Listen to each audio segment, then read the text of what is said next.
Let me get this straight. Your patron is your wife? Well, how else was I supposed to give her my first child? So Frank, how come you can wield magic now? What do you mean? Aren't you happy I can now fill the support and damage roles? I answered as I pulled my enchanted sword from the werewolf corpse. Don't get me wrong, of course I enjoy spending time with you out and about again. Tony replied as he loosened an arrow, hitting another werewolf in the eye, dropping it dead. I just wanted to ask if that's what you did those 10 years we haven't seen each other, learn magic and whatnot. You been to one of those fancy wizard schools? A radiant, golden hammer dropped from a sudden parting in the clouds above, smashing 2 more abominations into a rather flat pile of gore. Could you stop chatting like housewives during tea time? I know we haven't seen each other in years, but we have a job to do. Came the snarky remark from Tam as she lowered her still glowing holy sigil. I turned around to give her a flat look, then looked past her, raised my arm and shot a blast of magic. Missing her by not more than a meter, but disintegrating the furred figure coming up behind her. Missed one, I simply replied with an impish grin. An hour later, the corpses were burning on a pyre some distance away, as we sat around a campfire. So, out with it. Meet any cute girls or boys in whichever academy you disappeared to for 10 years, that how you met that wife you mentioned yesterday? Asked Tony. I opened my mouth to reply, but Tam, now cuddled to Tony's side across the fire was faster. I am pretty sure that is no arcane wizardry, and sure as hell no holy magic of any kind. I stifled a laugh and retorted, funny you should mention that place. You remember I wanted to learn some magic last time we traveled together?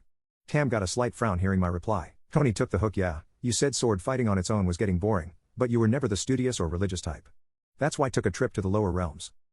Tam's frown deepened. I kinda made a deal with the devil, and became a warlock. Tam, with an icy, flat voice asked after a moment of silence, what was the price? You know, the usual. The firstborn child, offering more power if I bring her more children. I think they have ready-made contract forms for that down there. Tony kept silent, apparently not knowing what to think of his former best friend. What did your wage have to say about that? Tam pressed out, still with a voice that could freeze at least the upper circles of hell. Well, at first she laughed at my proposal, turned me down. After the 3rd attempt in 2 weeks, she threatened to annul the contract and throw me to her hellhounds as lunch. Took me about half a year until I had her softened up and she agreed. Oh, BTW, our 9-year anniversary is coming up, and you are both invited. That reply kinda escaped me like a flood of word. I am a lost cause when I get to talk about my wife after all. Tam and Tony just stared at me, bafflement written across both their faces in capital letters. What, I kinda lost you there, Tony managed to say after 1 or 2 minutes. Well, I think this will clear things up nicely. I answered, fishing the magical picture of my family from my belt pouch.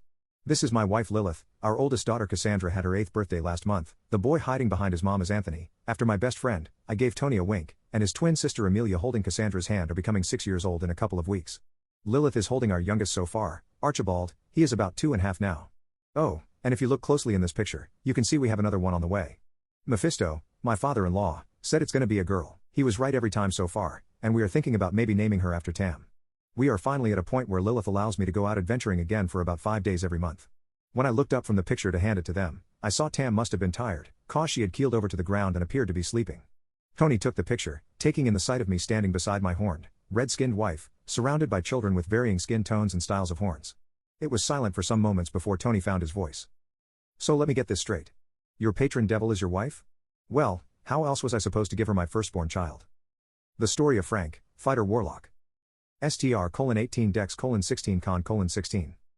Wis:10 Cha, 17 int, 7.